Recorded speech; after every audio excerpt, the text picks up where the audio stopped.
Double D's here at huntingfishing.com with this week's newsletter. You know, Doug, I got to tell you, you've done a great job. You know, I did a real quick cursory review. Look at this.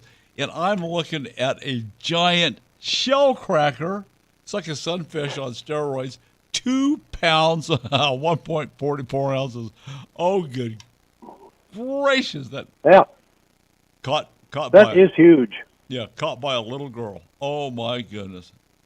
Well, it's not such a little girl. She's actually a fairly grown woman. But nonetheless. Okay. So that's a lady in the photograph.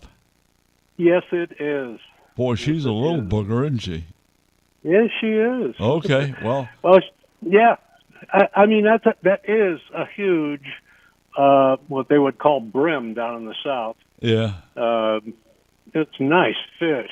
I don't know. There's no information on what she's going to do with it. I don't know if she put it back. Look at it, because she's got it in her hands.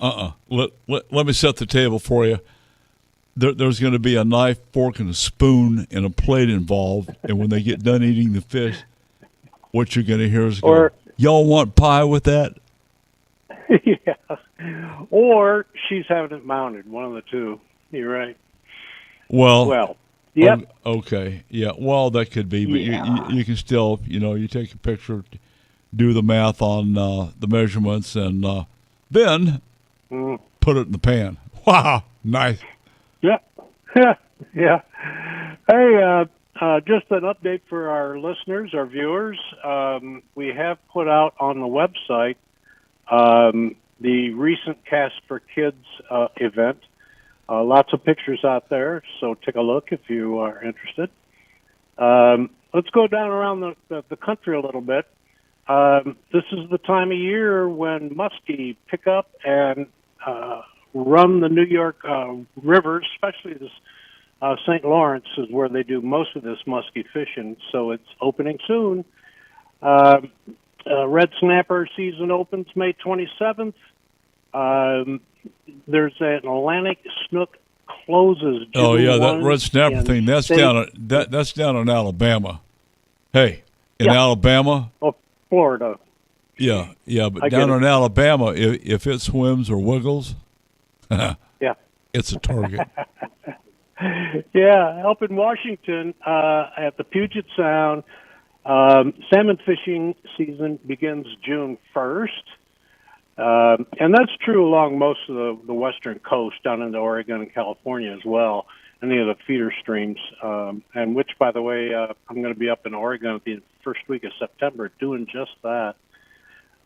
State record walleye in Missouri, 7-pound, 8-ounce walleye from the Sac River. And in my state, the daily limit has been increased to 16 fish at Oweep Creek, Porcupine Lake, due to upcoming treatment. So that happens once in a while when they go to clear out a reservoir or a stream or whatever. They will increase the limits. Okay, so what's the purpose of the treatment? And the second part of my question is that a rotenone treatment. Is that what you're asking? What they're doing? Yeah. Exactly. Let me see. It's rotenone. They're going to use to remove non-native brook trout. Yeah, well, so there you go. Yeah, well, they'll remove every other damn thing that's in there too. Well, sure they will. I assume they'll resupply that. And who's behind murdering the non-native trout? Well, this is the Fish and Game Service, Division of Wildlife, that's doing this.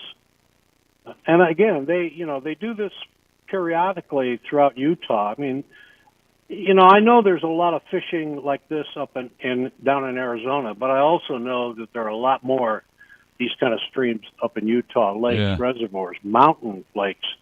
And when they get tainted with non-native fish, they'll go in and clear it out and start over. Yeah, but here's my concern. Okay, so they have non-native fish, and I know they want to restore native Colorado River cutthroat trout in that particular drainage, according to what I'm seeing here. But that rotenone is, it's indiscriminate. Yes. So, you're right. Like It kills it all. if you drink the Kool-Aid or swim in the Kool-Aid, you're done. You're toast. So, Yeah. they just need to be very selective on, we've seen some stuff here in Arizona, and some of them went well, some of it didn't go so well.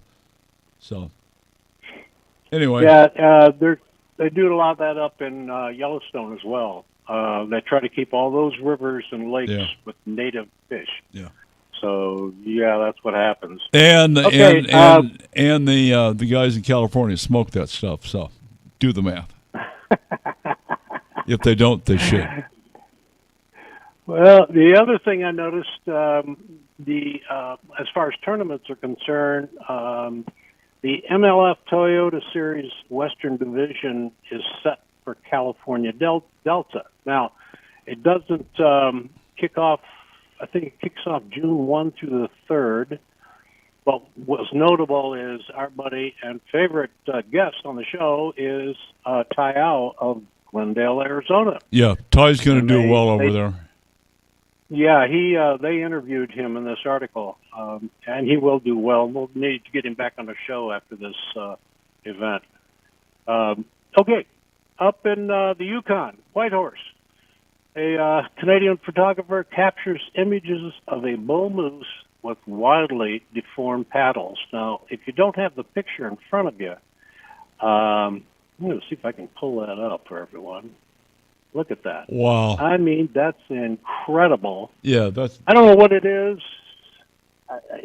Obviously, it's a weird moose. I suppose he's still huntable. I don't know. I don't know if I'd want to shoot a moose like that. But at any rate, that's what's going on there. And that's kind of the newsletter today, Don. Wow. I'm stunned about that moose. They're talking about abnormal hormone levels. Yeah. I don't know. You got that on your head and having hot flashes and water weight gain. Oh, my goodness.